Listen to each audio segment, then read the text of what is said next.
I've had my ups and my downs. Phelps with 10 meters left. 3 minutes too good. The crowd roaring. Freeman wins gold. I think it's an absolutely breakthrough experience. Welcome to the Physical Performance Show, the show designed to inspire the pursuit of your physical best performance. I'm your host, Brad Beer. Listen in as we delve into how the world's top physical performers achieve their success, as well as the highs, the lows, and the journey of getting there. Let's get ready, set, let's go. Welcome to another episode of the Physical Performance Show, brought to you by Normatec Recovery and Pogo Physio. I trust you've been having a great week, and I hope that you've been enjoying pursuing your physical best. Today's episode is a special one. It is a Games preview episode. Commonwealth Games 2018 are happening this week. I was present down on the Broadwater Parklands way back in 2011 when the Gold Coast was awarded the Commonwealth Games for 2018 as the host city. And over that 7 years, I have been enthused, excited, and inspired by the city's preparations to host this magnificent event. So I thought, what better way to help usher in the Commonwealth Games for the listeners of the Physical Performance Show than to do a little preview episode.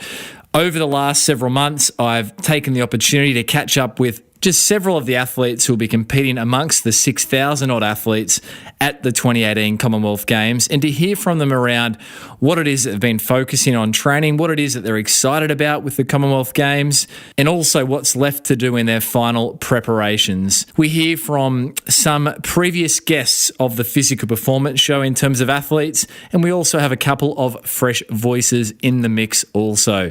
There's about another 10 athletes that I had on the list to catch up with, and in amongst scheduling difficulties and also some technology difficulties, I'm afraid to say we couldn't catch up with the other 10. However, we did manage to pull together some great athletes on the Commonwealth Games preview episode. So kicking it off, we're going to hear from Eloise Wellings, dual Australian Olympian, 5,000 and 10,000 metre finalist in the Rio 2016 Olympic Games. And Elsie will be running in her fourth Commonwealth Games in both the 5,000 and 10,000 metres. I have tickets to one of these nights. I'm super pumped. So let's hear from Eloise Wellings.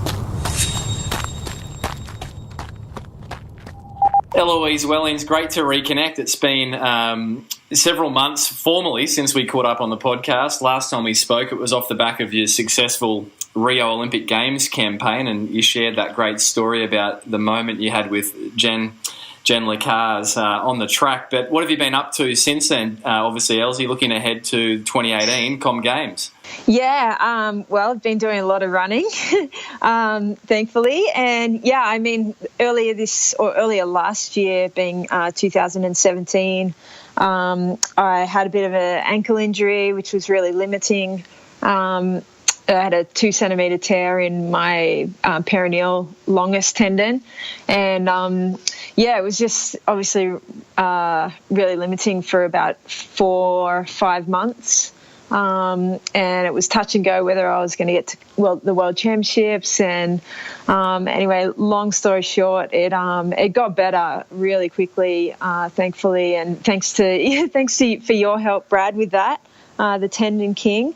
And yeah, managed to make it to the World Championships, and ran respectively there. I obviously didn't get the work done that I wanted to get done for a major championship, but I definitely think that it put me back to the level of competition that I know that I'm capable of competing against, and it just made me definitely motivated and hungry for more. And coming off an injury that was as limiting as the tendon injury, and then having it get better and being able to run pain-free was, is, I guess, a real blessing. And I guess, I just want to see what I can do now, like with pain-free running. And so I'm really looking forward to the Commonwealth Games on the Goldie. And Elsie, you mentioned, obviously it was a tendon injury that you were juggling, and it's well documented, your history with the bony injuries. So this was new for you, sort of navigating how tendons respond. Yeah. They're not always as quick to respond, unfortunately, as bones.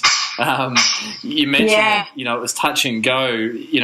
At one point, were you sort of looking at not even getting through to 2018, and I think surgery was floated at one point there. Yeah, definitely. I'd booked in for the surgery. Like I had the I met with the surgeon, and he said that this is on May 14th last year, and he said, he was looking at my MRI. He said, I don't know how you're running on this, and I responded that I was running very painfully on it, but he said, it's not going to get better on its own, and you're definitely going to need surgery. And he suggested that I get it before the World Championships and skip World Champs. And I was reluctant to do that because I was bearing with the pain, I guess. But he said, it's just going to get worse and worse. But so yeah, I had the surgery all booked in.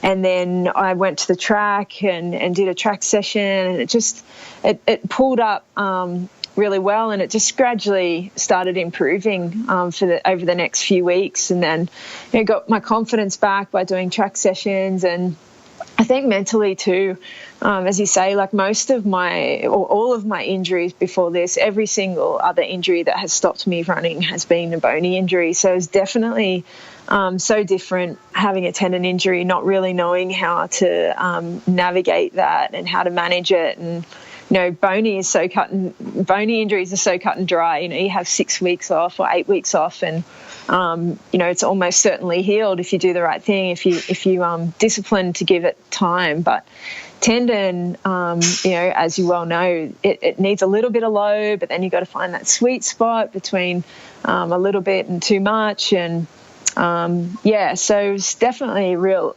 trying time, I guess, through that period. And I guess mentally too was I just had to keep believing that it was going to get better, and that at some point I would find that sweet spot, and that I'd be able to do all the things that I needed to do training wise and physically to be in the best shape possible. Elsie, mentally going to the World Champs last year, 2017, in London, knowing that you were underdone, still finally obviously and running well in the 10,000 metres. What was that like, though, mentally, knowing that you're underdone going to a major World Champs? How do you process that, knowing you're not going to be able to put your best foot forwards? Yeah, you can use it as a positive or a negative, I guess, but I was trying to just think about the last few months and think, well, I'm actually really lucky to be here, and just to use that experience, because I feel like sometimes you can be in your best physical shape but not perform as well because mentally you don't have it on the day. And then on the flip side, I obviously couldn't get the physical work done, but I was really determined that my mental game was going to be far and above any other championship that I'd ever raced. And I think I did that. I think I ran out of my skin sorry, my little girl's in the background. I think I ran out of my skin in terms of how much training I was able to do beforehand. And, as me and Susan, one of my training partners, and in our group, we had a great build-up in St. Moritz for 3 or 4 weeks before the World Champs. And, she was in the shape of her life, and that was so exciting for me. And to be able to, train with her and help her and, just keep things light and enjoy it. And I think that's when, no matter what shape you're in, and we both realised this, if you just enjoy the process and the journey along the way, then, you're gonna perform. I think it's when you get really stressed and uptight, I guess. It's when you don't get the best out of yourself physically when the time comes. And Els, you mentioned Johnny and Indy, Johnny, your husband, Indy, your beautiful little girl. They joined you in St. Moritz. So I enjoyed the photos on your Instagram gallery. With the family. Yeah, it's so incredible to be able to take them, or to be able to all go together, I guess. And we I guess that was one of the blessings in disguise of being injured the first half of the year, is that I wasn't really doing much traveling at all, and so we could save our pennies, and Johnny could work, and then we were able to, to afford to go over, and he could have a few weeks off work, and it's amazing. I mean, Indy doesn't remember anything about the races over there. She just remembers the water slides and the ice skating and all the activities.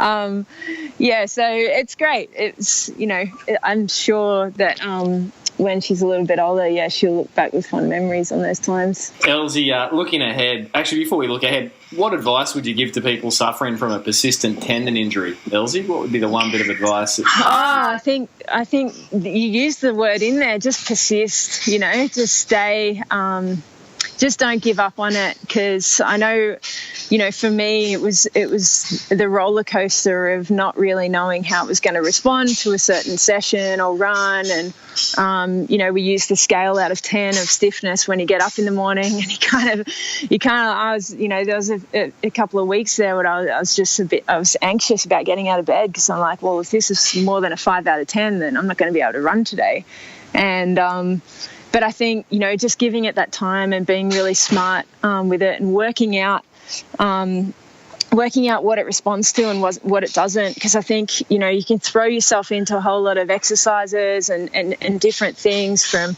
a whole lot of different people. But you really got to work out what works for you and what exercises is actually strengthening it and what could be exacerbating it. So I think just being really mindful of those things, and, of course, having you, Brad, alongside me that whole time was so helpful in terms of me having absolutely no idea how to deal with a tendon injury, but also just having that positive reinforcement of the program that you'd made up for me, and kind of just going through that and not just assuming that every exercise is going to help, that some of them might go the other way, and taking those out and tweaking it and just making sure you're having a win on every day. Look, thanks for sharing, Elsie. And I think, for folks listening in, it's powerful to hear from a elite performer that, you can get there even when you've been told that surgery's your likely best next step. So thanks for sharing, Elsie. This is a Com Games preview episode, and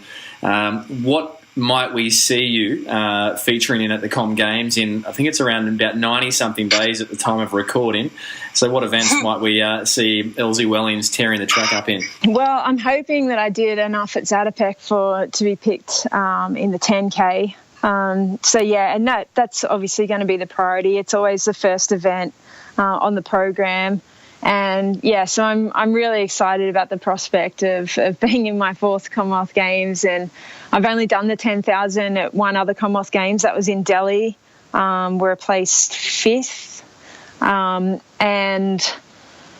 hopefully in the next couple of weeks I'll be racing the 5,000 at Nationals, which also doubles as the Commonwealth Games trials for the 5,000 metres. So I'm hoping to do both events. I've run the qualifying, the A standard for both events, and the 5,000, I still feel like I've got unfinished business in terms of, placing up as high as I can. And I've come 4th and 6th, or 4th, 5th and 6th, I think, in Melbourne, Delhi and Glasgow in the 5,000. So, hoping to get to go one better. Yeah, well, look, we'll be looking for you on the podium. I've actually got tickets to watch some of your runs, actually, Elsie. So I'll be keenly cheering on. Elsie, training wise, you're at Falls Creek at the moment. What are these next few months going to look like for you? Yeah, I'm just we got here last night, so I'll be here for the next sort of 3 weeks. My family's up here too, and it'll be 120 to 135 kilometre weeks. And then I've got a pacing job in Japan at the end of this month, which will be really testing actually, because they want quite a fast pace. They want 70-30 for half halfway, which will be, like more than definitely a tempo for me. So that'll be a really good test and training run in terms of endurance for me. And then around 2.5 weeks later, I've got the 5,000 metre trials, and then I'll probably come back up to Falls Creek in March just to, I guess, put the icing on the cake before Com Games. Well, Elsie Wellens, on behalf of myself and obviously the listeners to the program, we wish you all the best in these coming weeks, and really look forward to seeing you go one better or more better on the Gold Coast. Yeah, thanks so much, Brad. Don't you just love Eloise Wellens and how she goes about what she does? If you're in, by the way, the Cronulla area or the Sydney area and you're looking for a great wedding photographer, check out John Bird and B Studio. That's Johnny's Instagram handle, Eloise's husband, for some great photography in that local area. And if you'd like to hear the full feature-length episode that we previously recorded with Eloise, then jump back to episode 32 in the Physical Performance Show podcast archives, and you'll hear Eloise deconstructing the remarkable performances she had in the Rio Olympic Games.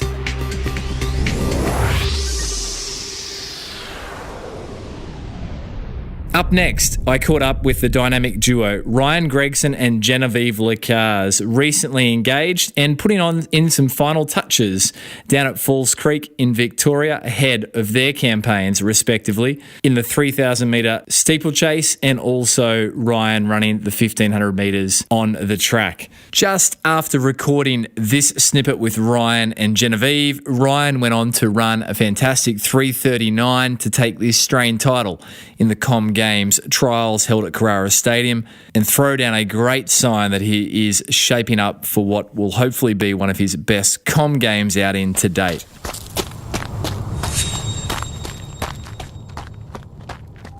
Ryan and Jen, it's rare to, I feel, get both of you guys together. So firstly, thanks very much. We're only, I believe, around 90-odd days away from the Com Games. But before we talk any sport, I just wanted to personally say congratulations on the big news, the engagement, which, if correct me if I'm wrong, was that on Christmas Day, guys? Yeah, he's a bit of a romantic one. He proposed Christmas morning, so... Was that your under the tree? No, I was complaining because he woke me up early and I was like, why do we have to exchange gifts so early? But obviously I wasn't frustrated when I found out what my gift was. Oh, wow. Well, this is the gift for life, Ryan. And how did it play out for you, mate? Were you nervous as you would be for the Olympic final? No, I was just excited. Obviously not worried or nervous at all, just excited. And, just couldn't wait for it to happen. And it was the start of a really good day. Well, I know I and the world think you're a great couple and doing some amazing things. So, guys, since we last spoke, it was way back episode 30 and 31 in person here on the Gold Coast at the physio practice, and it was post-Rio. What's the main sort of things you've both taken away from the journey post-Rio? Yeah, I'll say that 2016 for me was just a huge year. Obviously, the main thing for me was I was able to stay healthy for 2 years in a row, but obviously all good things come to an end, and I ended up getting a bad injury at the start of 2017, which started a bit of a vicious cycle. So with 2017, I accomplished a lot of really exciting things and definitely proved that I'm very good at cross-training, but I've also had a few setbacks, which made it a frustrating one for me, but it's only made me stronger for the years to come, and hopefully I learn from the little mistakes I made and I don't get injured again after this. And Jen, specifically, what was the injury, and if you're at liberty to talk about the setbacks briefly?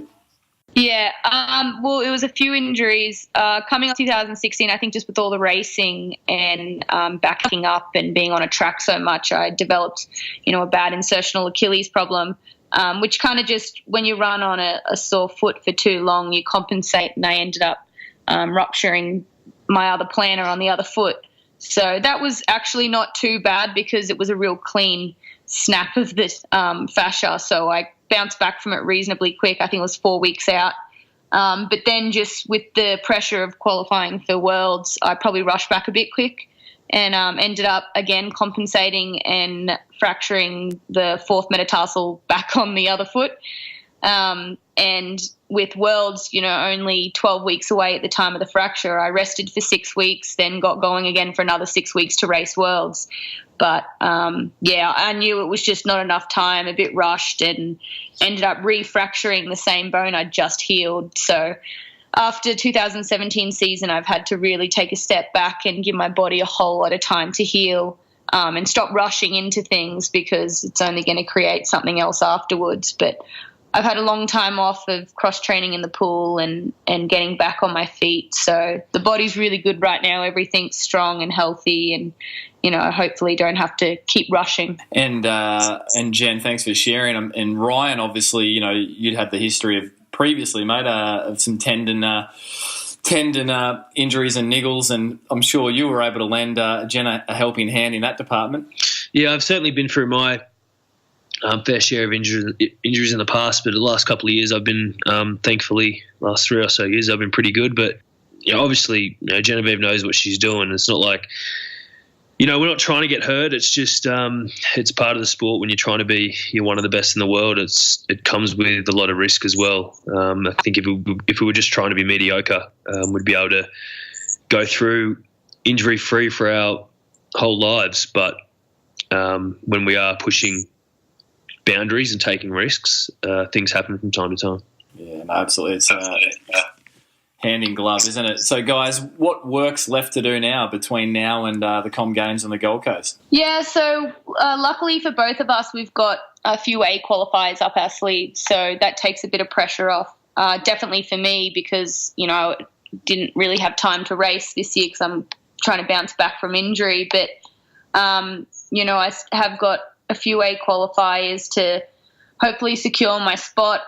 Still unsure of exactly what the selectors will do in regards to, trials and everything, but we'll cross that bridge probably in about a month when the trials are, and see what I have to do with my, different circumstance. But for Ryan, he's full steam ahead. He's got trials in a month where he's competing in the 1500, and then he's got world indoors. Yeah, the 1500 is probably a bit different. There is a bit more depth than maybe some other events around Australia right now. There's 4 guys with A qualifiers, so we'll come down to the trial, see who runs well, and hopefully that's me. Hopefully I have a good day, and from there I have world indoors in Birmingham at the start of March, which is also something that I'm really looking forward to. I've never done a world indoors before, and I think any opportunity you get to compete at a global championship is very exciting, and hopefully that goes well, and then come back home to do the last month of preparation for the Commonwealth Games, which hopefully I would have already qualified for. If everything goes well at the trial. Yeah, great, guys. And Jen, so Ryan, obviously the 1500 metre focus, squarely. Jen, what events, with your recent, getting back to your best, would you be looking to run a schedule like Rio or less events? Yeah, I definitely would have loved to do the 5K and 3K steeple, because at the Commonwealth Games they are both straight finals, so it'd be a much easier schedule than what I did in Rio, because that was 4 races. But just with, I'm running out a bit of time to do a 5K qualifier. So I'd be going into, say I wanted to do it at the trials, I'd be going in without a qualifier, which makes it tough because we do have a few girls that have got that qualifier. I haven't decided yet, maybe I'll do a flat race at Nationals to prove a bit of fitness and secure my spot for the steeple, but I definitely don't want to try to take on too much now, because I'll be, trying to just avoid any hiccups from here on in to get my body ready to go and compete to do really well in the steeplechase at Com Games. I still believe I can go really well and chase that medal spot. But I think if I try to put too much on my schedule, it might be a bit risky. And guys, you're both at Falls Creek. I believe you arrived there this week. What's the mission, the purpose of Falls Creek, and how long are you there for, and what sort of work are you both getting done there? Well, for me, lots of running,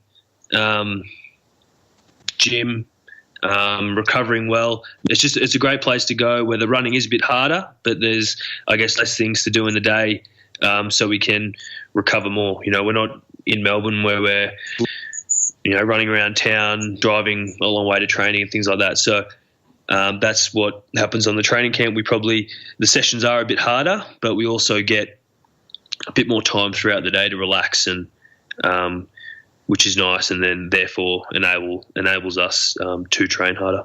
Yeah, for me, I'm doing a bit of running, building up every week and getting higher mileage, but the key for me is to really keep the cross training up. I swim nearly every day, I elliptical every day, and just add in the running on the days that I'm scheduled to, so that it all kind of adds together to keep my cardio fitness really strong and get my body back conditioned to hit the track again. So it's a perfect place for me with the driving I've had to do over the last few months, getting to all different facilities like pools and gyms and different AlterG treadmills. It's been a really busy schedule, but now I kind of have everything I need in one spot, and it just allows me to have the training I need and recover at the same time. And how many weeks are you there for, guys? We're here for 4 weeks, yeah. So we actually came up a little bit later than, what the norm would do, just because it's a different year with Commonwealth Games being much earlier than the major championship usually is. So we kind of shifted it all back a bit, and we'll be here pretty much up until the week before the trials, and then we'll travel back down to Melbourne, pack our bags and get ready to go to Queensland. Fantastic. And you mentioned swimming there, Jen. Ryan, I liked a post on your gallery on Instagram. I think it must have been the Noosa Triathlon. Yeah. You were running out. I presume you might have been doing the swim leg for a team, but there was some good banter on there, and apparently you did it sub 20 minutes. Was that for the 1,500 metres, was it? No, it was a K, and I did it in like 16 minutes or something like that. But I think they include the running up the sand as part of the K. I think the people who do those open water swims, I think they are quite generous. The winner swam 10 minutes, and mate, they struggled to do that in a pool. So I think the 30 metres running in, and then you come back out of the water halfway and do a bit of running, and then you run onto the sand at the end, where I think you saw in the video. So I think that's all included in the K. So that made my time pretty generous. Yeah. Well, Ryan, I still think it's a great effort. So well done, guys. And Jen, the pool sessions, the AlterGs, all the cross training. Yep. How do you get yourself through those? Obviously, they're the closest aligned thing to being on your feet, hitting the track, hitting the road, the trails. But, what's the message, the mantra you're telling yourself while you're going through it? Oh, it's not easy. I think it also is much more difficult trying to start the new routine. Obviously, when you first find out that information of being injured, it's a hard one to fathom. But once I kind of work out a schedule and write down what my week's going to look like for the next few months, I can kind of get my head around it. And obviously there's an end goal, an end date, and you're just kind of working towards it every day. There's obviously days that are harder than others. Cold mornings aren't easy to hop into a pool, but lucky for me, I've got injured in the summer, so I've been able to enjoy swimming a lot. And it's kind of just routine for me. I don't get really adventurous with my sessions. My pool running sessions have been the same since day one of the injury. And 4 months later, I'm still doing the same sessions, bulking in with all my other cross training. So I think I just find it easier to mentally switch off and turn up every day doing the same thing and not really having to write a new program each week and keep it interesting. I do very tedious schedules, but it's the best way to get through it. And every week I get closer to that end goal. So I only get more motivated as I go on. I think the hardest days are behind me. Do you use a belt just out of interest, Jen? What's your water running setup? No, I don't use any equipment. I just get in and thrash around for 60 minutes to 80 minutes and get out of there. Wow, it's very different without a belt. I actually prefer it without a belt, so I understand. And guys, we're just bringing this into a close. It's nice to see an engaged couple both now flying the one chief sponsor brand there with both being Nike athletes now. So when we last spoke, I think, Ryan, you were sneaking food out of the Nike hospitality tent in Rio. No, I'm joking. But Jen, now you can both go in there and enjoy it. So that's been a big shift personally for you, Jen, and must be nice for you, Ryan, to be on the same page. Yeah, maybe you should say something to Nike, maybe a campaign or something like that. A Gregson campaign. Yeah. No, it's been really cool. Obviously, Nike's a great brand. It's been so exciting to join the team. But yeah, it's been fun for me because Ryan used to hate going into the store and doing his usual kit shop, but and give us plenty of hours to go in there and grab what we want. And I really enjoy get some Christmas presents for everyone. So now we can do it together rather than separately. And look, anything specifically outside of your own events, and obviously the schedules dictate, how out and about you might be on the Gold Coast. But are there any other events that you individually would really like to check out, aside obviously from each other's? I probably really want to watch my dad lives at Main Beach, and I'd done a lot of cross training in the Southport Aquatic Centre. And I think it's just such a beautiful facility. I'm going to try get down there at some point and watch some of the swimming during the Commonwealth Games. I'd really enjoy watching Fabrice Lapierre in the long jump. He's a former Commonwealth Games champion 2010 in Delhi, so I think it'd be nice to close out his career with a win at home. Yeah, fantastic. Well, guys, we will be cheering for you respectively, and you've been very generous in sharing around your training today and around your schedule today. So on behalf of all the listeners, guys, go and get it, and all the best for the Com Games, and we'll catch up on the other side. Thanks so much, Brad. Thanks so much, Brad. So wishing Jen Lecars and also Ryan Gregson all the very best for the 3,000 metre steeplechase and the 1,500 metres. If you'd like to hear more from Jen Lecars and also Ryan Gregson, then you can jump back to a similar vintage of the Physical Performance Show as Eloise Wellens, episodes 30 for Jen Lecars and also 31 for Ryan Gregson.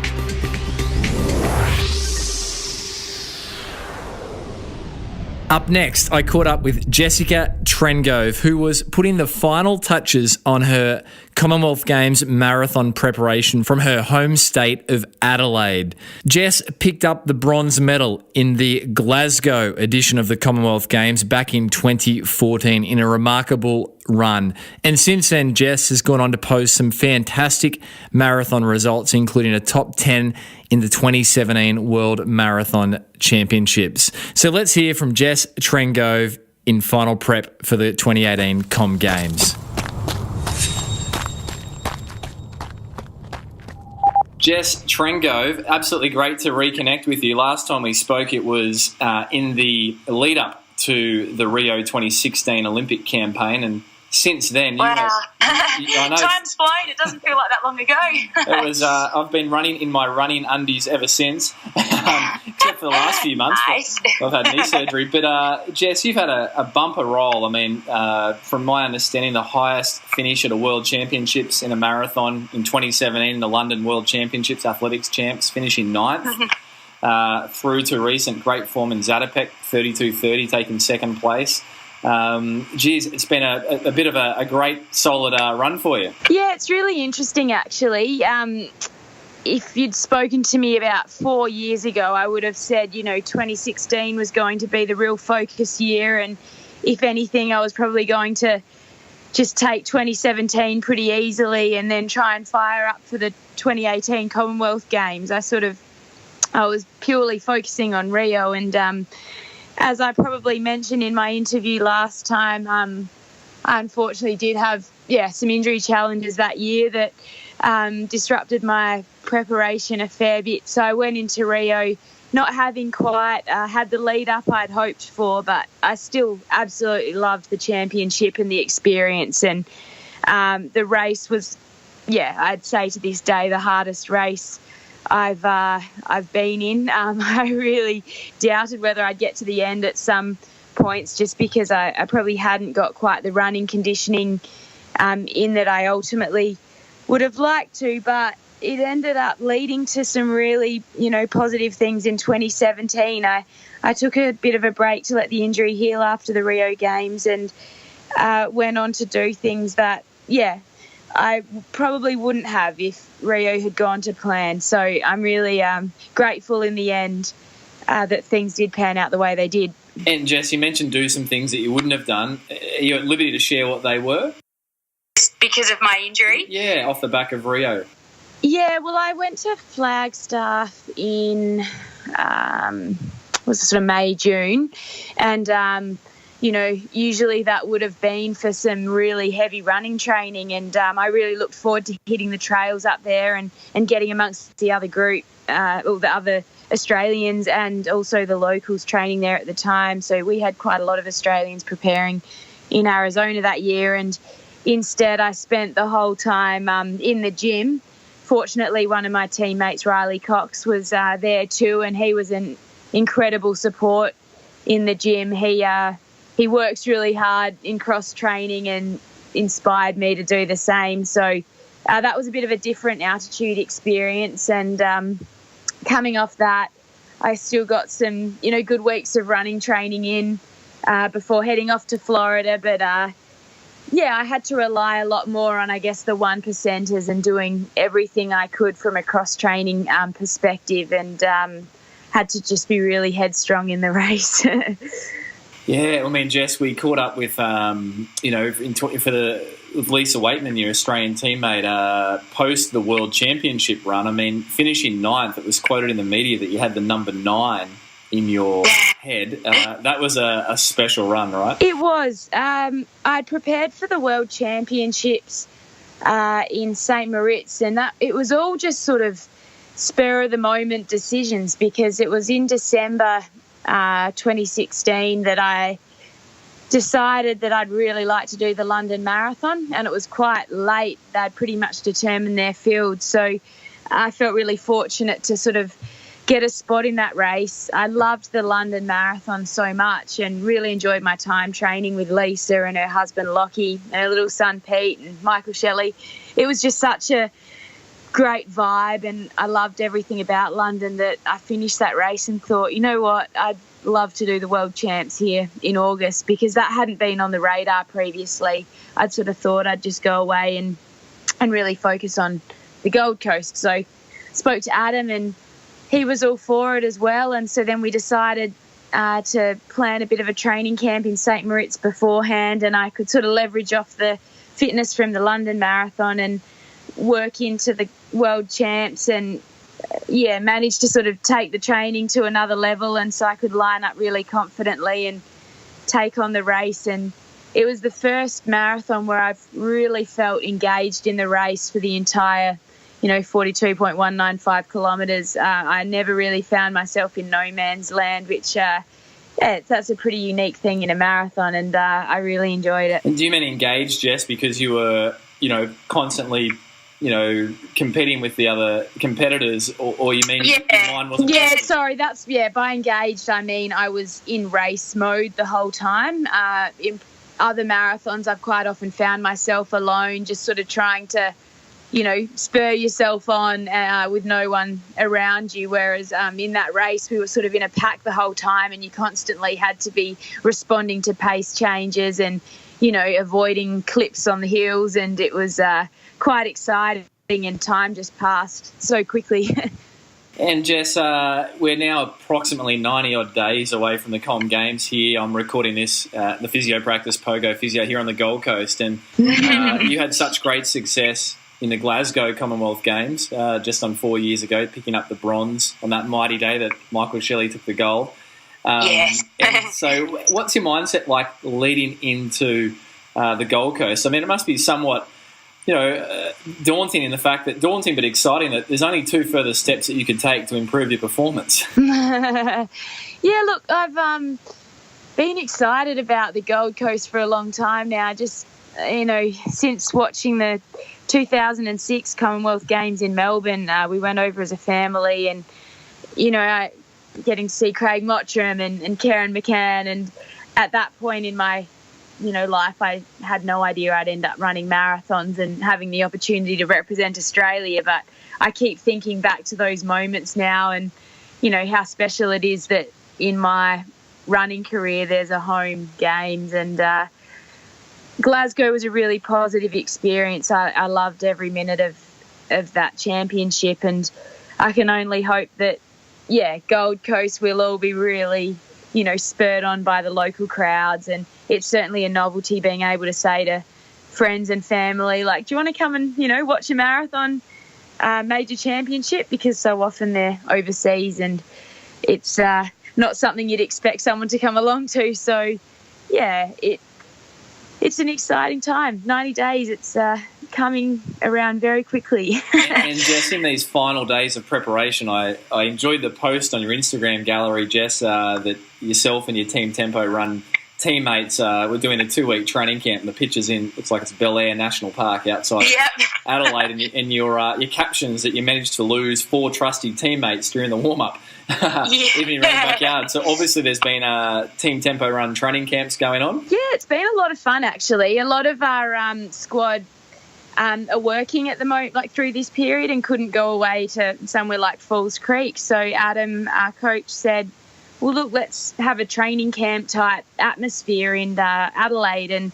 he had a meeting with everyone on New Year's Day and sort of laid out the expectations, and everyone's been having, meetings with the coaches to discuss their goals for the year ahead. And we've had group runs every morning together and most evenings with a few little education sessions. And it's been great because Adam coaches a few runners from interstate as well. One's come from Perth, a couple from Melbourne, and it's been a lot of fun. It looks like a great culture with the Team Tempo Run, Jess. It really does. Jess, what's there to still be done in preparation for the Com Games? What are the targets? What are the tasks for training? Well, basically, as part of this training camp right now, I'm doing a bit of a heat training block as well, which involves a couple of sessions at the Sports Institute where I'm in a very hot environment for 30 minutes and just starting to, get used to a warmer environment, just, in case Gold Coast is warm, which I expect it could be in April. From there, I'm racing a half marathon in 3 weeks in Japan, which will be a really important sort of stepping stone. You pushing yourself to that level in over a half marathon distance. You really, I think it's a great way to build your fitness for the marathon, and obviously it's a faster pace, and you not only get a gauge of where you're at, but you get a really good training stimulus from it. And then from there, I basically have another month and a half or so in South Australia, where I'll just be aiming to get some high quality work in. Some of those, long runs suddenly become really important, and a lot of sessions around race pace, but with a few shorter sessions faster than race pace as well.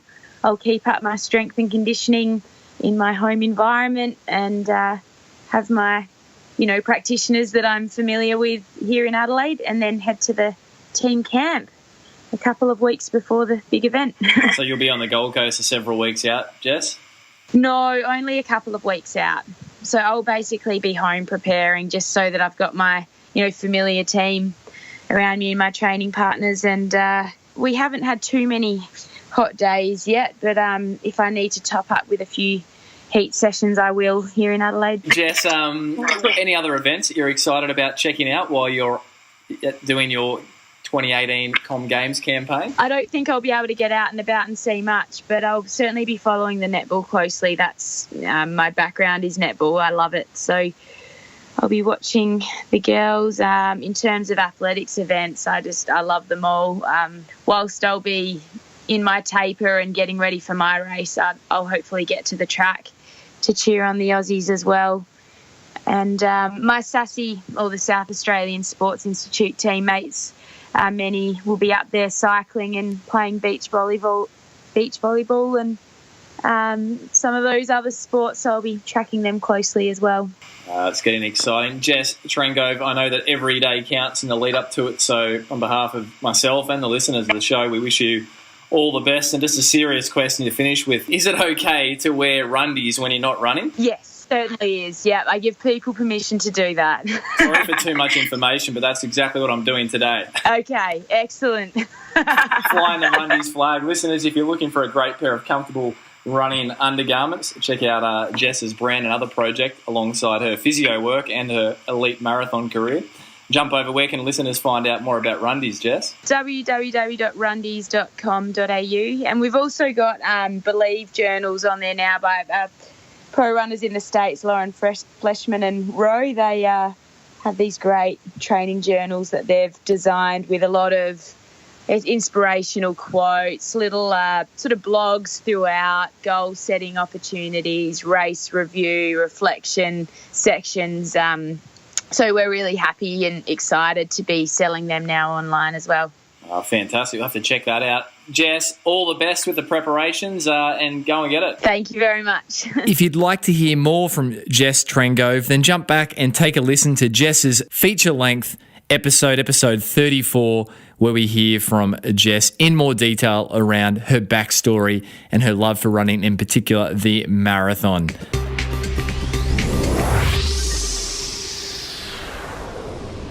You're listening to the Commonwealth Games 2018 preview episode as a bunch of athletes share around their final preparations and what it is that they're looking forward to about the Commonwealth Games. Support for today's show comes from Normatec Recovery. Normatec is the leader in rapid recovery systems designed to give a competitive edge to the world's elite endurance athletes. The Normatec Pulse Recovery Systems are dynamic compression devices designed for recovery and rehabilitation. Using the patented pulse technology to help athletes recover faster between workouts and after performance by reducing muscle soreness and improving circulation. Get fresh legs faster with Normatec. It's been great to see the Australian Commonwealth Games team bunkered down in the athlete village using the Normatec recovery range. I'm seeing regular posts on social media with the athletes putting their legs inside the recovery boots and experiencing the benefits that they derive. For listeners of the Physical Performance Show, Normatec have been very generous in extending a 5% off all Normatec product discount. It's simple to get. Just jump over to alphasport.com.au and there you can enter the promo code POGO to receive 5% off the entire Normatec recovery range. Support for today's show, as always, is also lovingly brought to you by Pogo Physio. We exist to help you get back to your physical best following injury. We want everyone who walks through the doors of Pogo Physio to cross their physio finish line. That's where we high-five you and tell you that you finished rehabilitation and celebrate the fact that you're back to your physical best. We do this through traditional session-to-session care, as well as some industry-first models of care, including our 2, 6 and 12-week fixed-fee, unlimited, that's right, unlimited access finish line programs, and our very popular monthly wellness booster packages. The benefits of these unique models of care are that it helps you ensure that you get across your physio finish line and discover what truly is your physical best by accessing state-of-the-art equipment such as the AlterG anti-gravity treadmill, hands-on physical therapies, including physiotherapy and remedial massage therapy, and also active rehabilitation, including clinical Pilates and exercise physiology services, all starting from a low $195 per month for the Bronze Wellness Booster package. To find out more about Pogo Physio and the services that we offer, jump over to pogophysio.com.au. For now, let's jump back and hear from several other athletes preparing for the 2018 Commonwealth Games. Up next, we hear from 2016 Rio Olympian Pat Tiernan. Pat has had some remarkable results since we featured Pat previously on episode 41 of the Physical Performance Show, where Pat had just come off a win in the Australian 10,000 metre championships at Zatopek and also taking out the NCCA US Cross Country College title a week prior to that. I caught up with Pat as he was home in Toowoomba and putting the final touches on his preparation for the 10,000 metres to be run on the Gold Coast at the 2018 Commonwealth Games. So here is Pat Tiernan.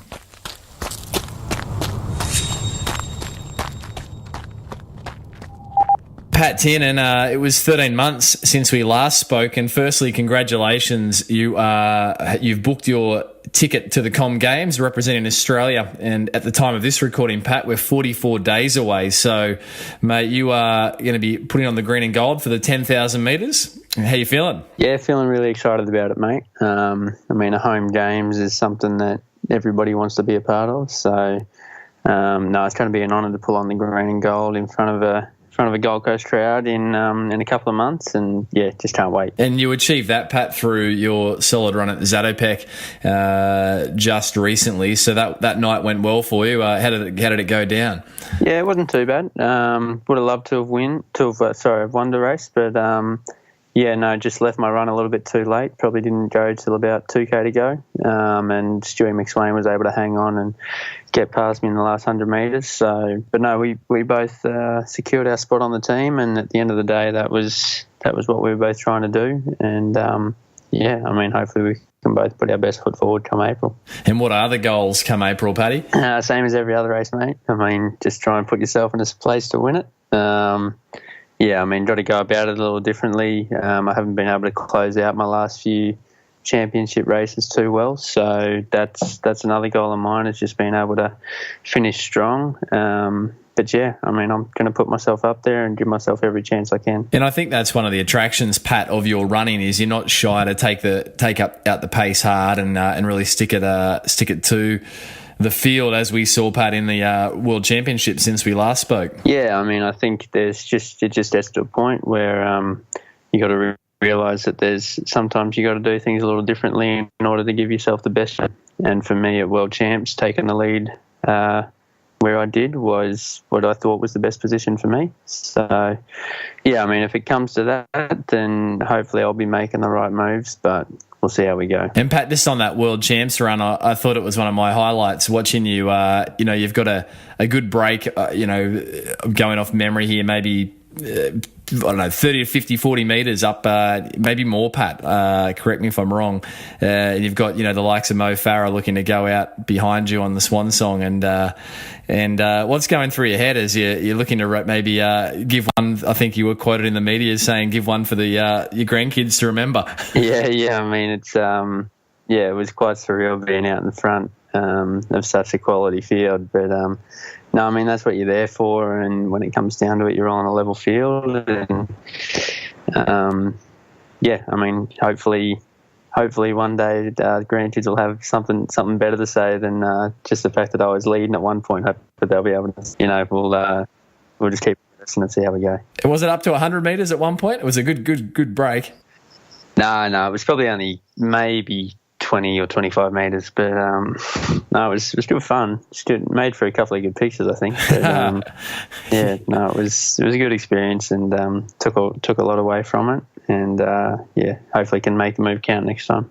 And since last time, Pat, you've connected in with Melbourne Track Club. That's been a big move. How you've been enjoying being surrounded by some quality teammates who are also heading off to the games? Yeah, so I mean, I don't really get to see them a whole lot throughout the year, just because I am still based over in the US. But no, when I do get to catch up with them, especially this past couple of months, seeing as I've been back here training, it's been great. I mean, they're a really, really great group of guys and girls, and obviously they're all running so well at the moment, which makes it easy for me to be in a good training environment. So, no, really proud of how they're all doing, and yeah, just hoping I can catch some of the vibes that they've got going on. Pat, you just only a matter of a few nights ago ran in the 5,000 metres at Carrara Stadium for the selection trials. That night in particular, I think from memory, as a Gold Coaster, was one of the most humid nights I can recall for some time. And, you guys ran late in the evening, and it was a quality race. You took it to the field, and, the first few guys came through home in 13:19. I think you were just a few seconds behind there in fourth. But, yeah, how did you attack that race? Obviously, you went out trying to make a statement. Yeah, I mean, I went into it thinking that my best chance was to go out hard and try and drop the guys as the race went on, but turns out I did a bit more damage to myself than I did to them.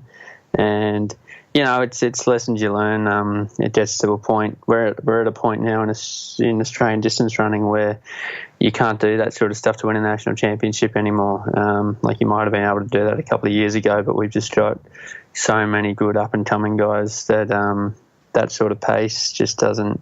You got to be able to run 13 flat if you want to be able to drop those guys, So, yeah, no tactics.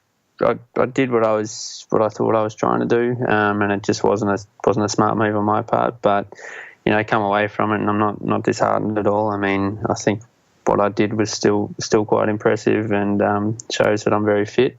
Just didn't put myself in a good place to win it. But, I mean, just running in the stadium beforehand was an unreal experience. I mean, we only had maybe the home stretch at 50% capacity, and it made for an electric night. So, I mean, I can't wait for the whole thing to be packed. And, I mean, majority of Australian fans cheering your name, most of them you've never seen before in your life. Yeah, it's going to be unreal, and I think everyone who was there got a little excited, and it made for a very good championship. We had a lot of fantastic results. So, it was a really good weekend, and I think we've got the best possible team we can out of it. Fantastic. What's left to be done, Pat, in preparation now? 44 days to go. Yeah, so, I mean, I'm lucky my event's actually, I think, on the second last night of track and field, so I've got an extra week or so. But, yeah, just a lot of training, mate. I'll probably only get one race in between now and then, and we're not too sure where that's going to be yet. But, yeah, the main key is just keeping a regular routine and not mixing things up too much, just doing what works for you. And, I've got a great group back here. It's great being around family and friends for a change. And, I mean, my coach, Marcus, is fully supportive of everything, and he's sending me over stuff to do each week, which is great. Actually going to call him after I finished up here just to check in. So fantastic. I think the lead up's going to be great, and obviously little things like this every now and then popping up is just gets you a little bit excited for it and keeps you in the know of what you're trying to do. Pat, fantastic. What date were you heading to camp? Probably go into the village on the 7th, so I don't think I'll be there for the opening ceremony, unfortunately. As much as I'd love to be, it's just not the best preparation for me leading into it. But, yeah, so probably go in on the 7th and be there for the 5 or 6 days beforehand, and then get rolling. And any events, Pat, outside obviously the track and field that you're keen to check out, or being the second last night, you kind of pretty much head down and just concentrating on your preparation? Yeah, it'll be tough. I'd love to see, obviously, the rugby sevens. The girls and guys are going really well in that, so it'd be great to see them dominate. But no, and also I think the swimming's just such a big sport over here, and we've done so well previously, and I'd really love to check that out. But yeah, like you said, because I'm so late in the competition, it makes it tough to get out to those events, especially when the majority of them are at night time that late in the games. So no, we'll see how we go. Hopefully I can get out to a couple of things, but no, if it's not, it's no big deal. Channel 7's got us covered. So, good plug for Channel 7. yeah, trying my best. So, no, it'll be good. Hopefully we can get out to a couple of events. Fantastic. Well, Pat Tiernan, appreciate your time in the countdown, and certainly we wish you all the best, and we'll be cheering, and you're certainly one of the most exciting guys to watch race. So go do what you do so well, mate, and Australia will be cheering for you. Cheers, mate. I'll give it a good crack.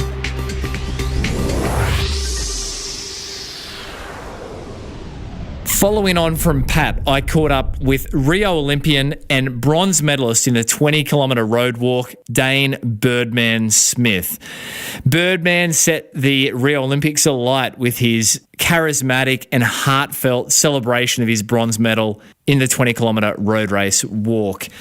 So I was really looking forward to catching up with the Birdman ahead of his 20-kilometre race walk at the Commonwealth Games on the Gold Coast. He's certainly firmed as a favourite for that event. Let's hear how Birdman has been dealing with the pressures and also what his final touches of his preparation have entailed. Here is the Birdman, Dane Birdman Smith, bronze medalist, Rio 2016 Olympic Games 20-kilometre race walk.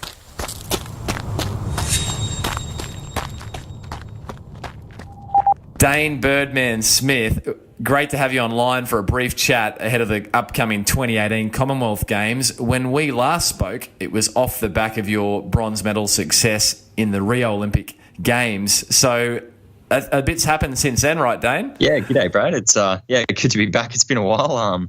Plenty's been going on since the Rio Games back in 2016. We've had World Championships in between. A little bit of exciting news as well with I got married to my wife Katie, and there's been loads on the go. Mate, well, congratulations. Firstly, that's huge news. Where did you guys get married? We were married in Brisbane, down on the Brisbane River, around near Kangaroo Point. So all of Katie's family came across from England, and it was just an awesome day all around. And will you wear the wedding ring in the upcoming Commonwealth Games, Dane, or will that add weight? Oh, no, not enough weight to have to take it off. Yeah, no, I'll be wearing this one for sure. It'll add strength and power. And Dane, the world champs, how did that one play out for you? Yeah, look, 2017 was a bit of a bit of an up and down year in some ways, in that there was a lot of positives I was taking out of it. There were PBs in every single race throughout the year, over pretty much every distance that I raced. So I was stoked with that, but look, I just didn't get the most out of what I was hoping for with the World Championships. Finishing in 6th place there, just even though it was a PB, I don't know. It was just one of those days where I wasn't quite there, and you look back at it and you go, I probably had a little bit more to give, but that's racing, and we move on from there and we learn from it. And Dane, you do learn from it, and you roll over to the 2018 calendar year, and off the back of your Australian title recently, securing your Commonwealth Games berth, which were only at the time of recording a few weeks out, Dane, from the Gold Coast Com Games, and you must be getting excited for a home Commonwealth Games, the amount of support that you're going to have on the side of the course, I imagine. Yeah, that's right. We're only, it's just under 6 weeks now. It's really, really kicking on. Basically, from here, I go into I'm down in Brisbane at the moment, just doing the training at home. I'm going to head north to Rainbow Beach, beautiful part of the world, but just get up there in the isolation, the heat and humidity, and spend the next 3 to 4 weeks just grinding away on the road and the beach up there, and get in as much preparation work as I can. Because when it comes down to it, Commonwealth Games is going to be absolutely epic. Heading down to Currumbin Beach is where I'm going to be racing the 20Ks on. Sunday, April the 8th, if everyone can get down there. It's an early morning event, but it's free, and it's going to be an absolute cracker. I'm so much looking forward to competing in a Commonwealth Games, especially on my home turf. I haven't been able to compete in a Commonwealth Games yet. Glasgow, they removed the event from the program, but it's back in, reinstated. We're ready to go. The Commonwealth walkers have really never been stronger, so it's going to be a full-on field, and I'm just so pumped that I'm going to be able to perform in front of my home crowd, and hopefully get the deed done. And a picturesque course, as you say, Dane, down at Currumbin there. So certainly, if you are listening in and you are planning to be anywhere around the Commonwealth Games, then do get down. I'm looking forward to it, Dane. I remember when we recorded in person episode 36 with you off the back of Rio. On the way out at the front of the practice, we started speaking about the Commonwealth Games, and at that point it felt like it was a long time away, and here we are, only a matter of weeks away. Dane, in terms of Commonwealth Games competition, who are the main nations or people that'll be pushing the pointy end with you? Yeah, look, Commonwealth Games, as I said before, has never been a stronger field for race walking. Usually a lot of the Commonwealth Games events, there's quite a few countries missing, or perhaps they sometimes don't send their A runners or their best athletes. But this year we've got English walkers, we've got South Africans, we've got Canadians all ready to go. You toss in the mix, there's 2 Kenyan walkers who have been gone a little bit under the radar. You've got a full contingent from India. We've got a walker from across the ditch in New Zealand. It is going to be a full-on field, and all of these guys are worthy of that kind of top elite level world-class title. So, yeah, it is going to be some serious action down on the Gold Coast, and definitely got my work cut out, but nothing that I can't handle, really. I think, with all the preparation that I'm going to put in, I'm going to be there, and I'm going to be giving it a fight. So in terms of preparation, Birdman, practically, in terms of volume, key sessions, what do you sort of want to get done in these next few weeks? Yeah, so I did most of my volume leading over that December, January, February period, getting in as much Ks as I can, plenty of base. So the next 2 weeks for me is basically I'm going to build up the strength in the legs and the upper body in the gym for 2 weeks, and then as soon as I get up to Rainbow Beach, it's all about these solid tempos, the speed intervals, working that lactate systems, and really getting to the pointy end of what we're trying to achieve with which is the speed endurance factor.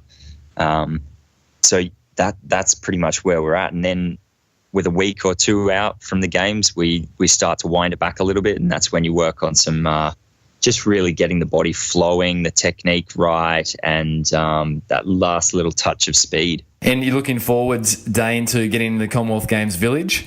Yeah, the Village is driven past it a few times on my way down to the Gold Coast, and the Village is looking pretty sweet down there. From the setup they've shown us on all the team days, it looks like it's going to be very impressive. So getting in amongst there and being a part of a kind of an Australian team feel and a games feel is going to be awesome again.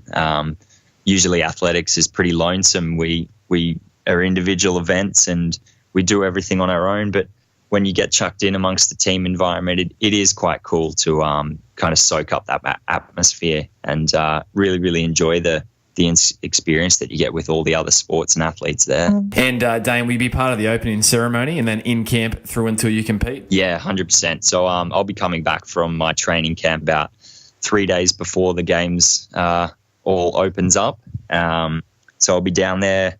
I want to get in amongst the opening ceremony. We weren't able to do that in Rio, just based on Rio Games pretty much was not ready for the amount of athletes, and they just weren't ready, all full stop.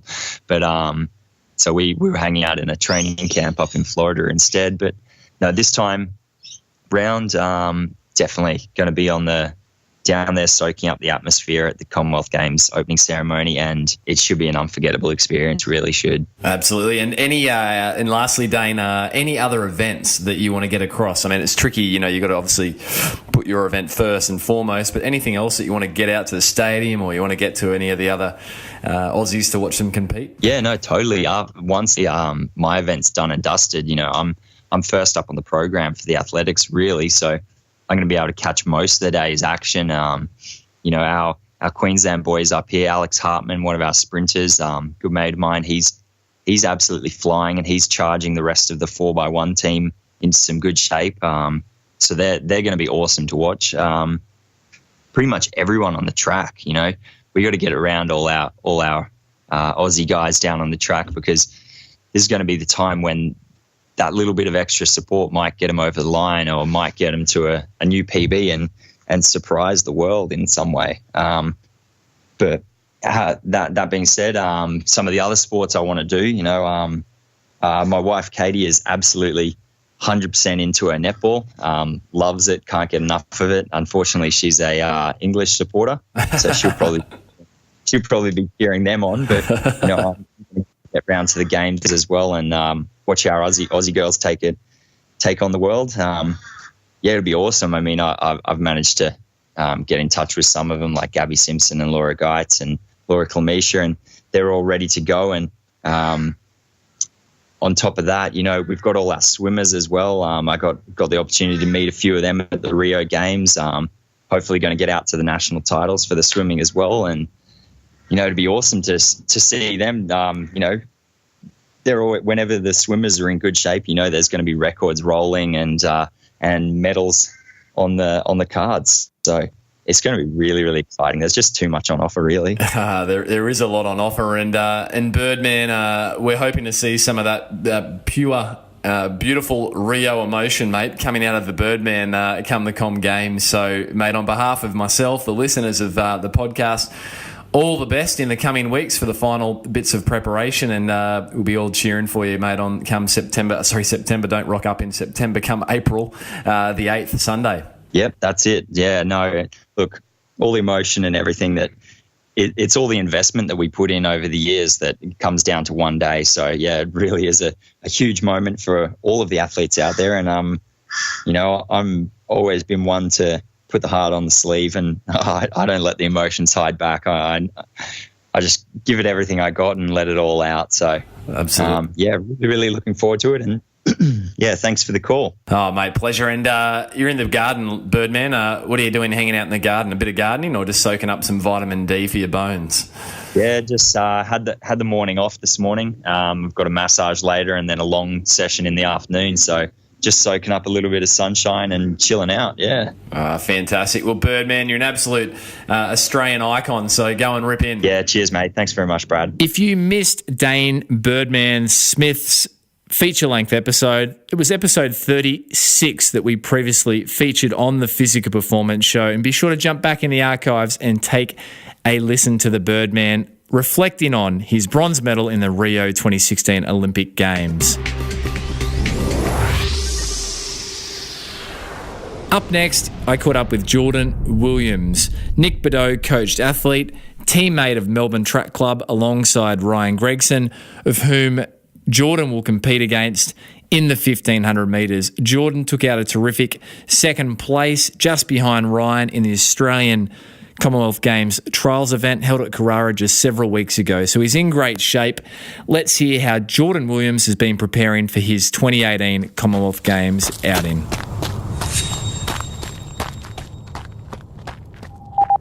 So, Geordie Williams, this is exciting for you, mate. You're only a few weeks out from the Com Games, and it will be your, I believe, debut Australian team representation. Yep.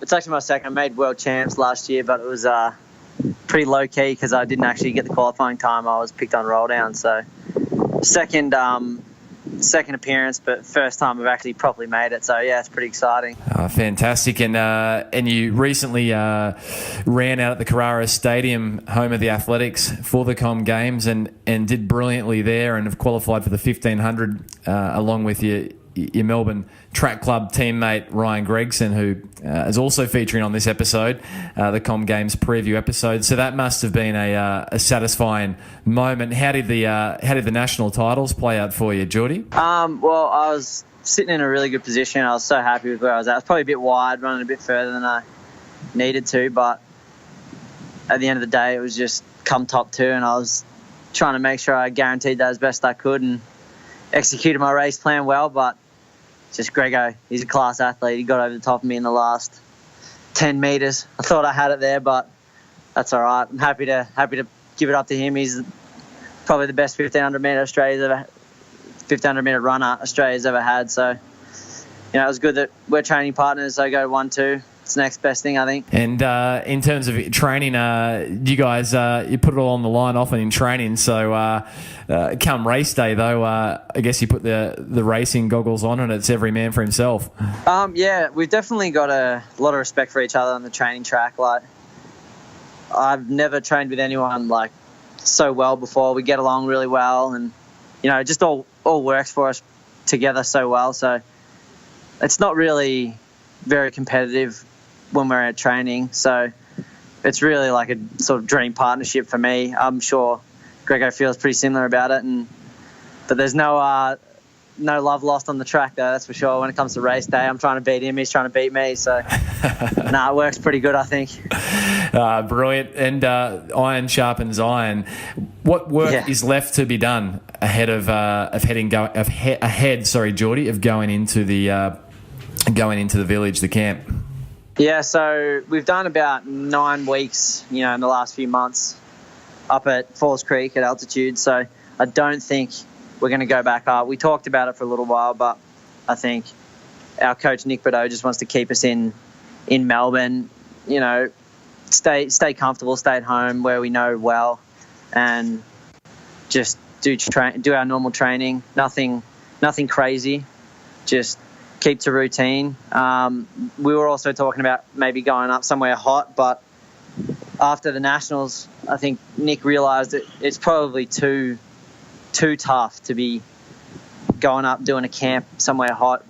It might sort of start going the other way with the humidity and the heat. So we're just going to stay in Melbourne, business as usual and come in late to the Com Games and try and get it done. And in terms of the camp, the village, you're looking forward to being part of that atmosphere, first time in that sort of environment. Obviously, your debut was as you just mentioned, the world champs, but staying in, separate to every other athlete. But you're looking forward to that experience? Yes and no. It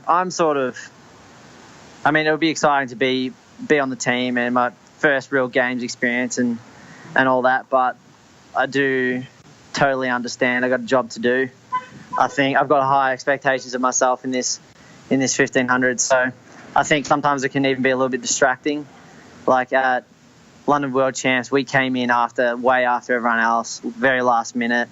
We were really super focused, and I think we got good results because of that. And I'd like to do the same thing heading to the Gold Coast. I'm going to go up on the 7th, and the opening ceremony is on the 4th. I think everyone else is getting there in the late 20s, so I'm not concerned about missing a lot of it. Yeah, I'd rather have a performance that I'm really proud of, rather than go to the opening ceremony and have a bit more fun. Yeah. Yep. So, no, look, that makes complete sense. Well, Geordie Williams, appreciate your time this morning in the lead up. Every day counts now, and certainly on behalf of myself and listeners, wishing you all the best with the prep, mate. And I will be at the stadium that night doing some physio work on the night of the 1500 final. So you will not hear my voice separate to the other, 65,000 people, whatever it is. But all the very best, mate. Go and rip in. Awesome. Thanks a lot, Brad.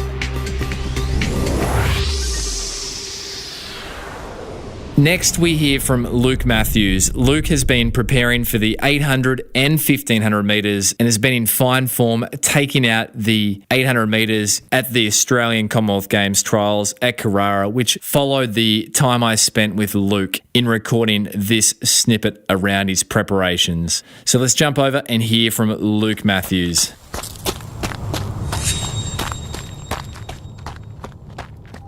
So, Luke Matthews, since we last spoke, we were post-Rio and just reflecting on your Rio Olympic Games experience. And obviously now we're recording this in January. We're only a matter of months away from what's hopefully a Commonwealth Games campaign here on the Gold Coast. So how are preparations looking? Preparation's going pretty good. I kind of thought it was the start of my season, or the start of my base work was a little bit slow coming off World Champs. So pre-Christmas, I wasn't training incredibly well, but I headed up to Falls Creek in November and got relatively fit up there, and then did a couple of races in Tasmania over the professional gifts over the Christmas.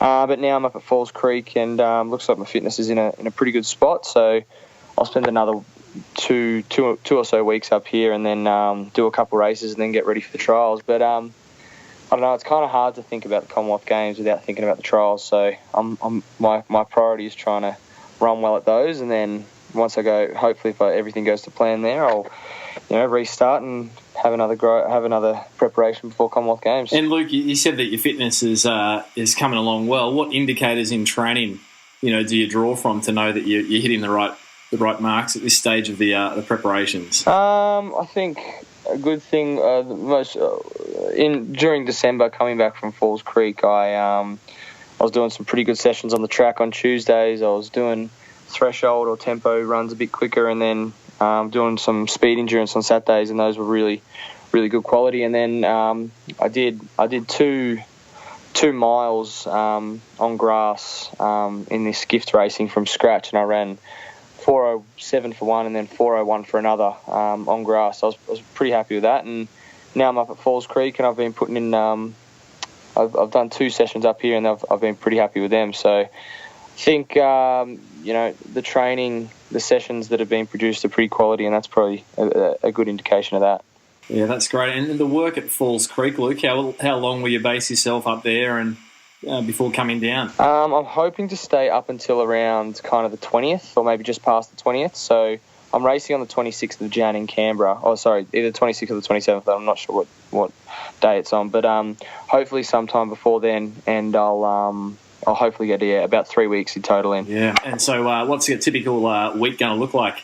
Yeah, typical week is usually a double run on Monday and Wednesday, and that's usually 60-30, 60 minutes in the mornings, 30 minutes at night. Tuesday is 1K reps with a 5 mile run at night. Thursday is quarters, so it's 8 by 400 hard, 200 easy, and then usually do a 2-minute break, and then a 16-minute threshold. Friday's kind of my relaxed day, and I usually just do a 60-minute jog. Saturday is I'll probably do 2 weeks of long hills, and then maybe in my last week I'll try to do something a bit harder or on the flat, or maybe some short hills.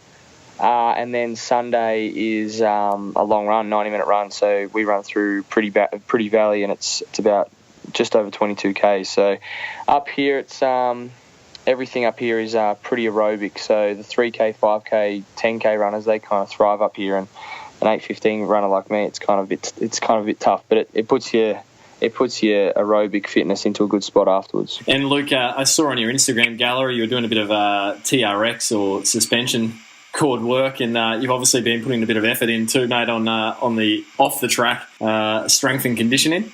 Kind of a thing that I've always kind of disregarded, but coming back from London, I wanted to really make sure that everything was in a good spot off the track, because I know that when I'm training and I'm on the track, I'm usually pretty good at that, but I usually get a bit lazy when it comes to strength and conditioning and all the other stuff. But I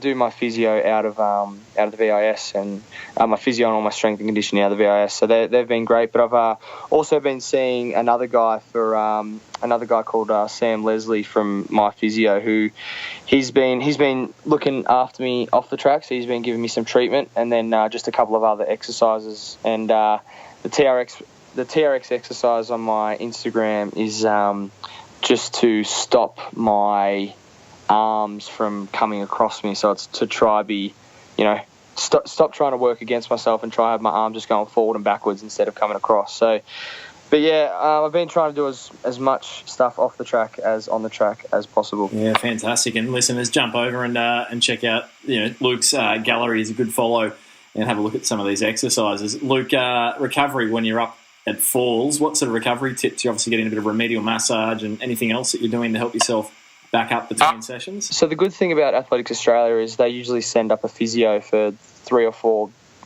days at a time. So when I'm up here, I try to get a massage. Recently, I've been trying to get a massage once a week or once every 2 weeks at the most. So up here, I get a massage about once a week, which is good.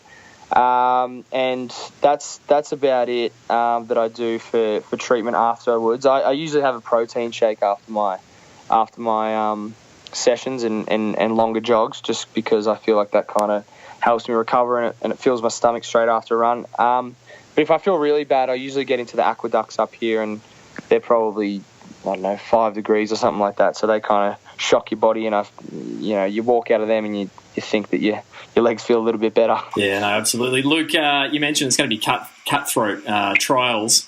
You're only a matter of 6 or 7 weeks or 8 weeks away. Is that right, from trials? Something like that. I think it's mid-Feb, so it's sometime around Feb 12 or something like that is the trial. So yeah. And all going to plan. Hoping to see you in the 8 and the 15. I'm still not quite sure. I'm probably going to decide what I'm going to be doing at trials probably the week of. So I've got an A qualifier in both, so it's a good dilemma to have. But I still don't know what I'm going to do at trials. But if I had my way, I'd ideally do both at the Commonwealth Games, but I'm not a selector. But that'd be my dream world.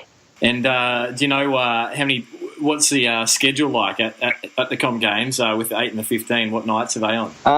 I've just been told that it's 5 races in about 9 days or something like that. So I'm not sure what it is, but I assume if I'm doing both events, I'm assuming I'd be on the first night of athletics and the last night of athletics, with the heat of the 800 on the first night and then the final of the 15 on the last night, I'm assuming. And Luke, this would be your first Com Games, right? Yeah, first Com Games. 2014, I was at the World Junior Championships, and I watched a few of the races, but I was nowhere near even getting a B qualifier in 2014. So how things have changed in the matter of a few short years. Mate, outside of your own events, hopefully events there on the Gold Coast, if you're up this way, anything else you'd like to see, any other events that would interest you at the Com Games? I would like to watch, pretty much every every athletic event if possible. But I wouldn't mind watching the netball girls play the Kiwis. That'd be pretty cool. And I don't know, I wouldn't mind watching the boxing as well. But chances are I'll probably, if I got a free night or I'm done with my athletics, I'll probably be at the track watching every single minute of athletics there is. Yeah, no, fantastic. Well, look, Luke Matthews, I know it's late down there at Falls Creek, so appreciate you jumping on, sharing a little bit of a Com Games preview, and certainly, mate, wish you all the best for the upcoming trials and remaining in peak form ahead of then. Yeah, no worries, mate. Thanks for having me. Appreciate it. If you'd like to hear the full Luke Matthews feature-length episode previously featured on the Physical Performance Show, then jump over to episode 80, and there you can hear from this remarkable and exciting Australian athlete.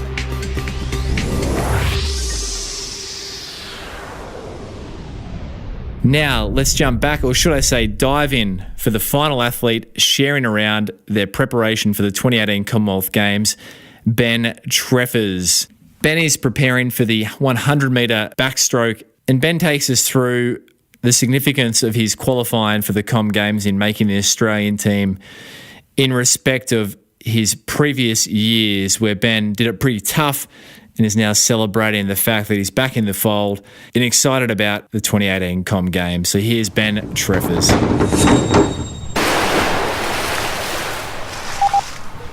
Ben Treffers, this is fresh off the back of your successful Com Games trials campaign just a matter of a few days ago. So firstly, congratulations on making the Australian team for the upcoming Com Games, only a matter of 30-odd days away now. Yeah, I'm pretty rapt to have booked my ticket to the Games. It's a pretty intense competition, and I've been on the wrong side of a few swims over the last few years, so I'm just absolutely rapt to have made the team and looking forward to competing at a home games. In terms of teams, it's been a bumpy road, as you just briefly alluded to, for a few years, but good to be back in the togs and putting the green and gold on. I mean, gold medal in the 2014 Com Games in Glasgow. So it must be exciting to be now looking at, you're based now at Somerset Pool there with Ash Callis' squad doing what's, your home away from home games, if you like. Yeah, very much so, yeah.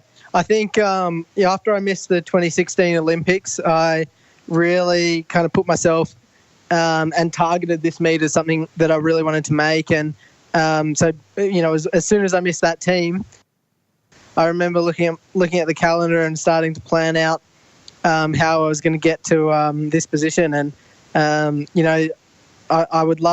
just really wanted the opportunity to defend that Commonwealth Games title. And, it hasn't been easy the last couple of years. There's been a few challenges. I had to move up from Canberra, move away from home to come up here and train. But it's been a good ride, and I'm really looking forward to having the home crowd. And Ben, it must be also special to be going into the team with one of your training mates, James Roberts, who qualified and took out the 50-metre free there only a few days ago at Southport. I mean, his journey in some ways has been different, but some parallels with the bumps in the road and missing teams and getting back on teams. It's fantastic being on a team with James. It was actually his first team and really my first major team in 2011 that we were on, and that's the last team that we've been on together. So it's been quite a long time coming for us to get back on the same team together. He missed Commonwealth Games in 2014 and I made it, and we've been on and off.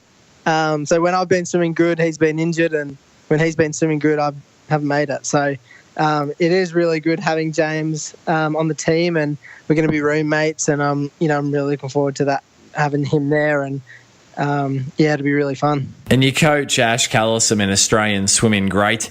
What was the first thing Ash said to you once you'd qualified? What happened with the start? What did happen with the start? Look,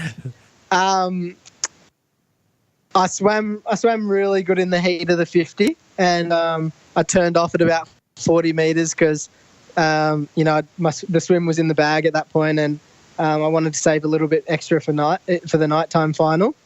And I went back in for the final, and I jumped in to the water at night, and I just couldn't feel the water. I didn't have a really good hold on the water. And so that made me a little bit nervous and, I just wasn't feeling that great. So, but I was there to do a job. So I went into the marshalling and, went through my swim and didn't have a great start and came up a little bit behind and then really just tried to chase those other guys back in. And so I ended up going the same time as I did in the heat, and it was a lot harder and nowhere near as good. So Ash wasn't too stoked with me, to be honest. That I eased off in the morning because I didn't know how fast I could go now, and then 2 that I just couldn't put the race together at night time. So to me, I'm just stoked that in 5 weeks or 4 weeks time now I get another opportunity to race, and hopefully I'll be able to make those adjustments. And what work is left to be done 1 month out, Ben? Not a lot, really. It's the first time we've ever done this trials 5 weeks out of the next major competition. Yeah. So that in itself will be interesting to see how we all handle that. But at the moment, we are just starting to increase our load again after racing on the weekend. And then we, tapers kind of back on starting next week. So today, Ash and I and James, we mapped out the next 4 weeks and what we wanted to get done. But for me, it's really about, I'm going to work on my start to try and perfect that up a bit. I've got my start time was to 15 metres was 0.2 slower than my best. So there's a lot of room to improve there.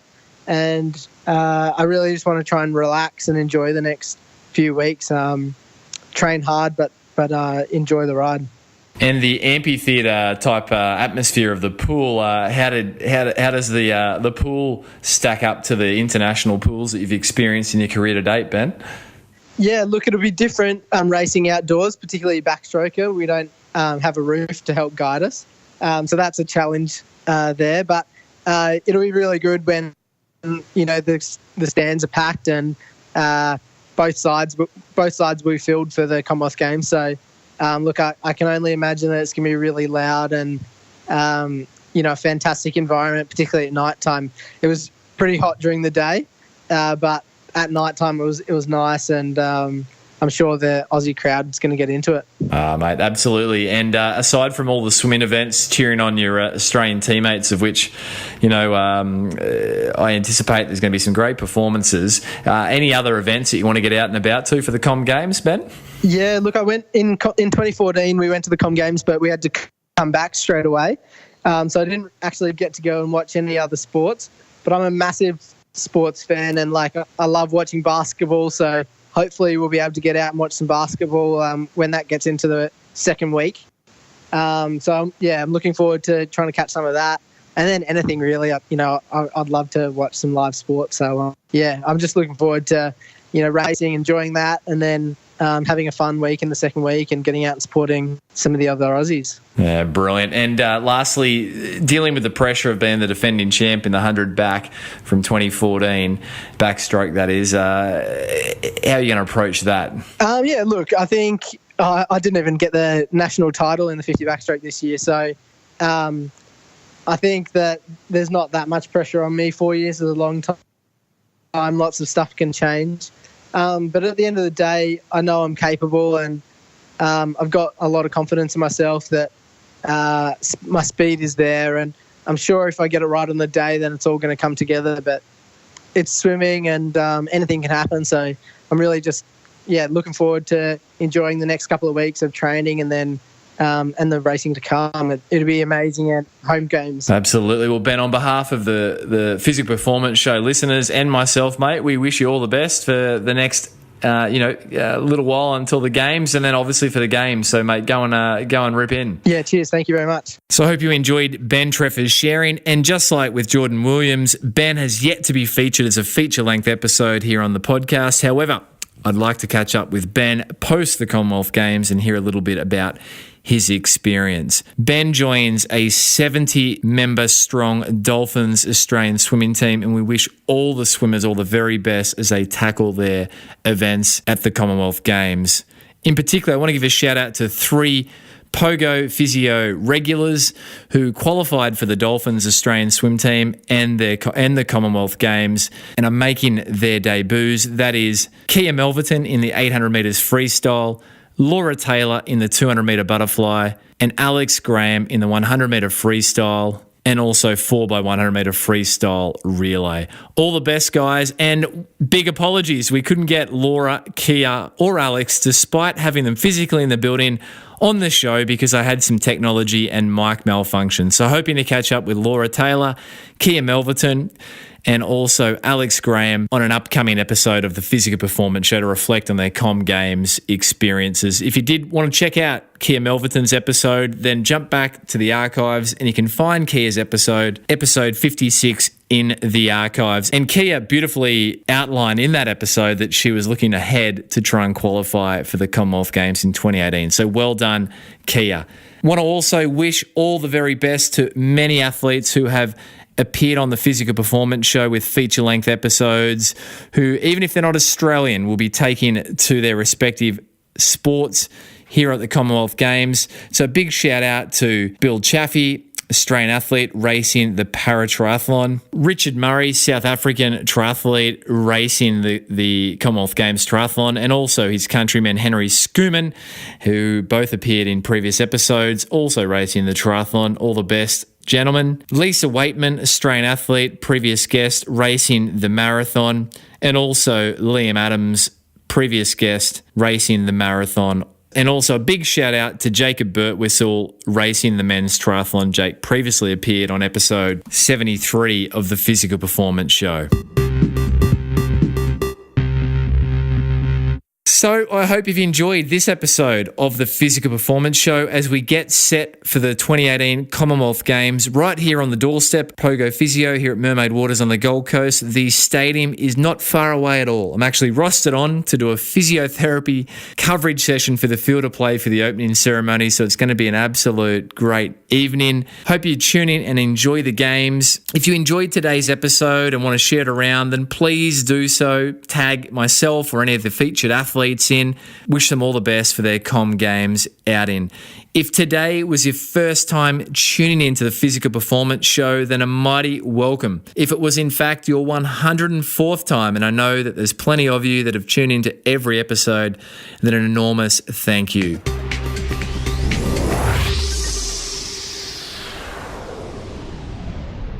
Don't forget to hit subscribe if you'd like to get the episodes auto-updated each and every week to your device. If you've been enjoying the show, then please consider leaving a rating and a review on iTunes.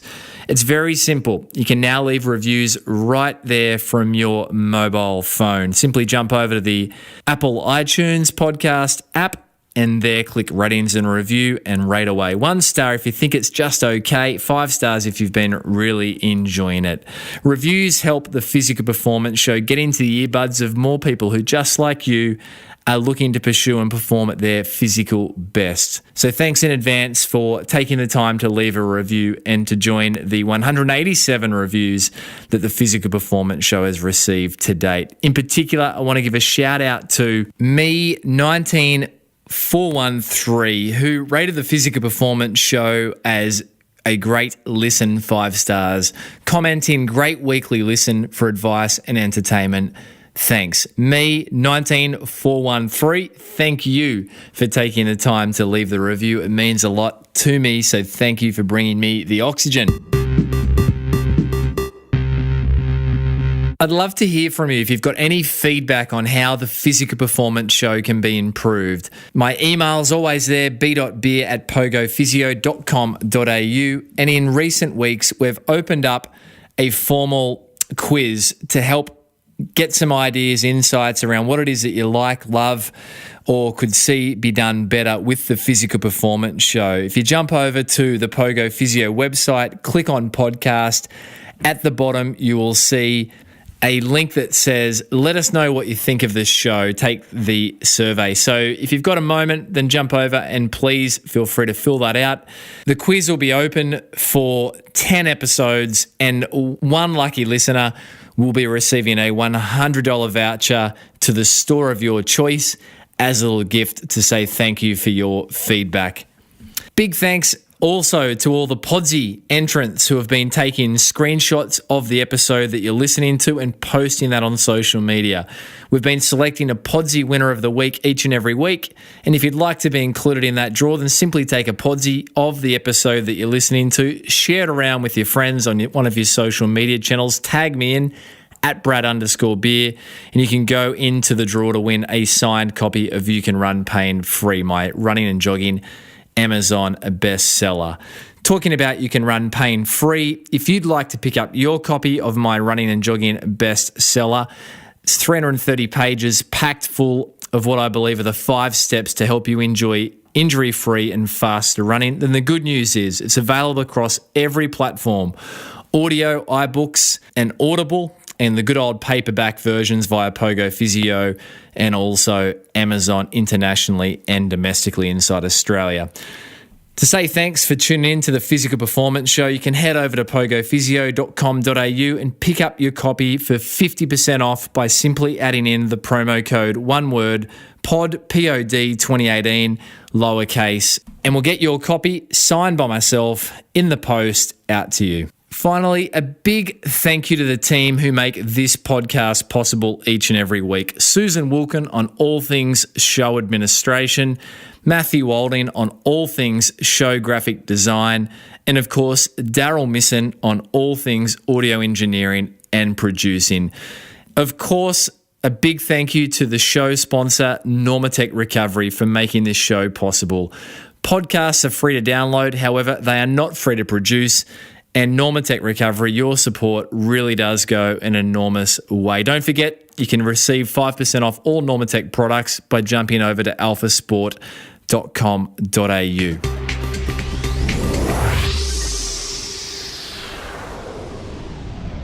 Coming up on next week's episode of the Physical Performance Show, episode 105, I bring you a conversation I had with 2016 Olympic Games champion. That's right, Olympic Games champ Gwen Jorgensen. Gwen took out the 2016 Olympic Games triathlon in fine style. Gwen will be the second Olympic champion to have been featured on the Physical Performance Show, joining Australia's very own Matthew Belcher, who took out the 470 sailing class in the London Olympic Games. Gwen shares around the highs, the lows, and the learnings of her incredible career. She also takes us through her decision after Rio to transition out of triathlon, despite her success, of which many more years lay in front of her, to concentrate on the marathon. That's right, Gwen has thrown all efforts into the marathon and is pursuing boldly the 2020 Tokyo Olympic Marathon gold medal.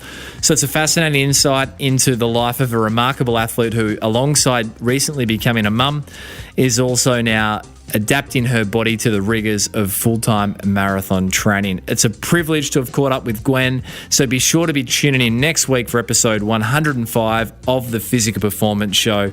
Until then, keep pursuing your physical best. I'm Brad Beer, and this has been the Physical Performance Show.